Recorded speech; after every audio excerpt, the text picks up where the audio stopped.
The abbreviation for pound, lb, comes from the word libra, which means scales in Latin. In ancient Rome, libra pondo meant a pound by weight. The word pound originates from pondo, and the shorthand for libra, which was used as a synonym for pound, was reduced to lb. A libra was comprised of 12 parts called an uncia, and is considered the ancestor to the ounce, an inch. Naturally, the pound, or libra, was closely tied with commerce in various trades. Weighing anything from grain to gold requires an accurate scale. Gold and silver coins were minted at specific weights, and paper currency was backed by precious metals. Given this close relationship, it makes sense that a pound would evolve to denote specific currencies in various parts of the world, the British pound being the most recognizable. The symbol for the pound is a stylized L, which stands for Libra. The LB abbreviation was oftentimes written with a line through it to make it more recognizable. People wrote variations over the years that included a second dash, which became common.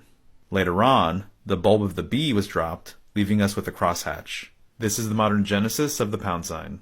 The symbol appears to have come to fruition in various ways over the ages, most likely due to its simplicity. Bell Laboratories added the sign to the telephone keypad in the 60s and named it the octothorpe. Octo, as in octagon or October, is a reference to the 8 lines coming out from the edges. I do think it's interesting that the introduction of the pound key was a means to give the telephone a way to communicate with computer systems. This mark appears to stay aligned with advanced technology, which makes sense given the math involved and its role as the number sign. Today, the symbol has been given new life as the hashtag, thanks in large part to Twitter. I find this connection intriguing for a few reasons. Firstly, Libra is an air sign, and Twitter's branding is famously bird-themed. On the platform, to tweet means to speak or post. This is great symbolic matchmaking because birds are quick thinkers and brilliant communicators. All things considered, Twitter's brand alignment with birds is fitting. Libra has a few interesting connections with bird symbolism as well. The Egyptian goddess Ma'at comes to mind, who is sometimes called the mistress of the underworld. She's depicted with a stylized ostrich feather on her head, and was considered the goddess of truth, justice, and balance.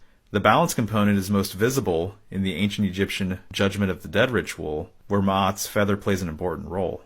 This act is also referred to as psychostasis, or the weighing of souls. In this ceremony, a heart is weighed against Ma'at's feather of truth to judge if a soul is light enough to ascend in the afterlife. Like a ledger, it was believed the heart recorded all of the deeds of a person's life. Lucky for us, whether it's an ounce of silver or the soul of a man, the great cosmic scales, like those of Libra and Ma'at, will forever remain balanced and impartial. This much we can count on. As always, I'd love to know what you think. Thanks.